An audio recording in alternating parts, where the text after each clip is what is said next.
भारत माता की। भारत माता की। भारत माता की। नमस्कार।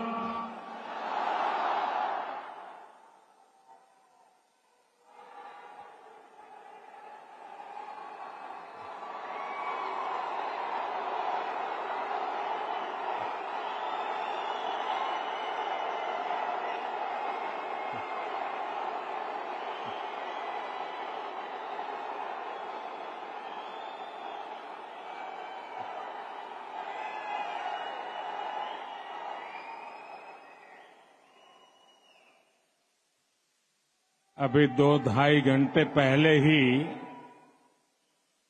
मैं कुवैत पहुंचा हूं और जब से यहां कदम रखा है तब से ही चारों तरफ एक अलग ही अपनापन, एक अलग ही गर्मजोशी महसूस कर रहा हूं। यहां पर नॉर्थ, साउथ, ईस्ट, वेस्ट, हर क्षेत्र के अलग अलग भाषा बोली बोलने वाले लोग मेरे सामने नजर आ रहे हैं, लेकिन सबके दिल में एक ही गुंज है।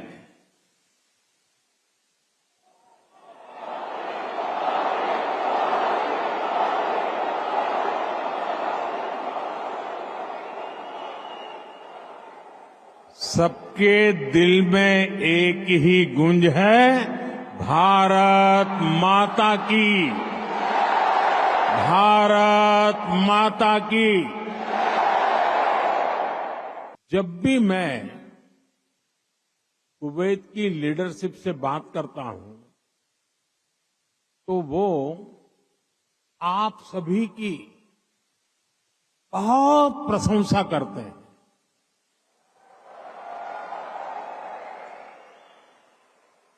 कुवैत के नागरिक भी आप सभी भारतीयों की मेहनत, आपकी ईमानदारी, आपकी स्किल की वजह से आपका बहुत मान करते हैं।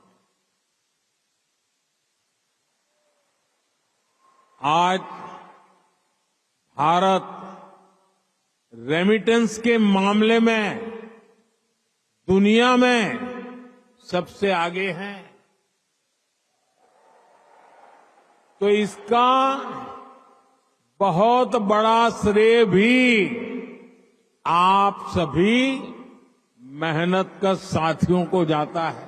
भारत और कुवैत अरब सागर के 2 किनारों पर बसे हैं। हमें सिर्फ डिप्लोमेसी ने ही नहीं बल्कि दिलों ने आपस में जोड़ा है।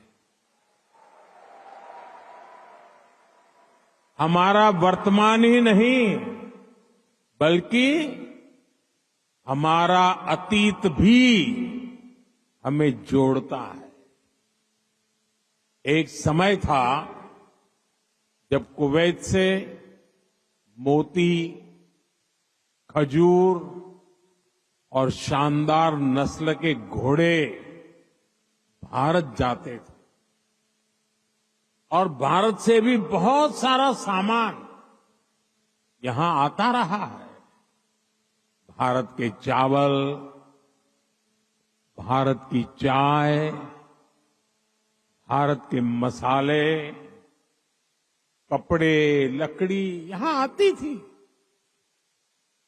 भारत की टीकवुड से बनी नौकाओं में सवार होकर कुवैत के नाविक लंबी यात्राएं करते थे।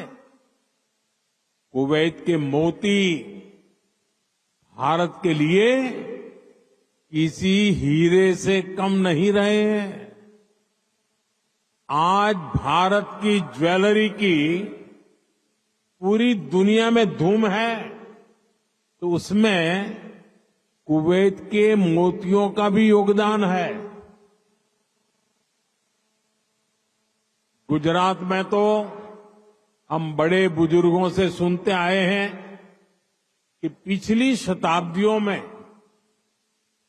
कुवैत से कैसे लोगों का, व्यापारी कारोबारियों का आना जाना रहता था। हम पूरे विश्व को एक परिवार मानते हैं। भारत एक विश्व बंधु के रूप में दुनिया के भले की सोच के साथ आगे चल रहा है और दुनिया भी भारत की इस भावना को मान दे रही है।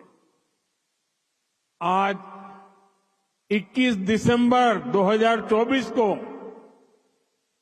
दुनिया अपना पहला वर्ल्ड मेडिटेशन डे सेलिब्रेट कर रही है। ये भारत की हजारों वर्षों की मेडिटेशन परंपरा को ही समर्पित है। 2015 से दुनिया 21 जून को इंटरनेशनल योगा डे मनाती आ रही है। ये भी भारत की योग परंपरा को समर्पित है। साल 2023 को दुनिया ने इंटरनेशनल मिलेट ईयर के रूप में मनाया। ये भी भारत के प्रयासों और प्रस्ताव से ही संभव हो सका। मुझे याद है his highness crown prince of Kuwait ने न्यूयॉर्क में हमारी मुलाकात के दौरान एक कहावत का जिक्र किया था। उन्होंने कहा था, "When you are in need, India is your destination."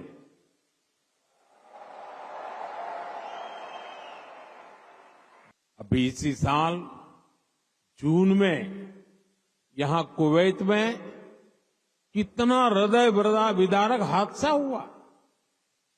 मंगब में जो अग्निकांड हुआ उसमें अनेक भारतीय लोगों ने अपना जीवन खोया।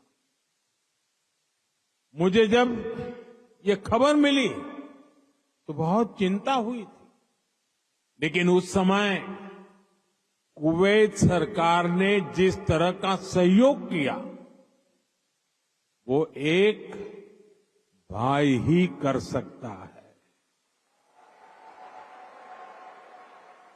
मैं कुवैत के इस जज्बे को सलाम करूंगा। भारत लगातार डिजिटली स्मार्ट हो रहा है और ये तो अभी शुरुआत है। भविष्य का भारत ऐसे इनोवेशन की तरफ बढ़ने वाला है जो पूरी दुनिया को दिशा दिखाएगा। भविष्य का भारत दुनिया के विकास का हब होगा, दुनिया का ग्रोथ इंजन होगा।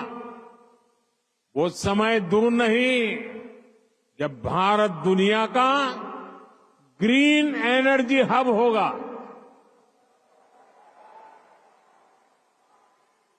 फार्मा हब होगा, इलेक्ट्रॉनिक्स हब होगा, ऑटोमोबाइल हब होगा, सेमीकंडक्टर हब होगा, लीगल इंश्योरेंस हब होगा, कॉन्ट्रैक्टिंग कॉमर्शियल हब होगा। आप देखेंगे जब दुनिया के बड़े बड़े इकोनॉमिक सेंटर्स भारत में होंगे।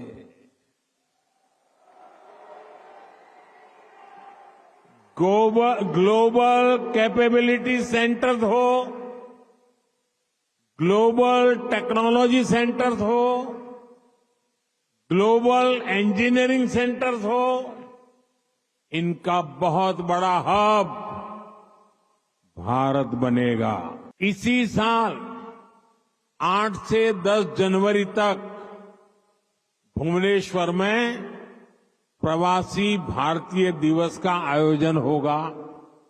दुनिया भर से लोग आएंगे। मैं आप सबको इस कार्यक्रम के लिए आमंत्रित करता हूं। इस यात्रा में आप पुरी में महाप्रभु जगन्नाथ जी का आशीर्वाद ले सकते हैं। इसके बाद प्रयागराज में आप महाकुंभ में शामिल होने के लिए प्रयागराज पधारिए। ये 13 जनवरी से 26 फरवरी तक चलने वाला है, करीब 1.5 महीना। 26 जनवरी को आप गणतंत्र दिवस देखकर ही वापस लौटिए। और हां, आप अपने कुवैती दोस्तों को भी भारत लाइए, उनको भारत घुमाइए। यहां पर कभी एक समय था, यहां पर कभी श्री दिलीप कुमार साहब ने पहले भारतीय रेस्तरां का उद्घाटन किया था। भारत का असली जायका तो वहां जाकर ही पता चलेगा। इसलिए अपने कुवैती दोस्तों को इसके लिए जरूर तैयार करना है।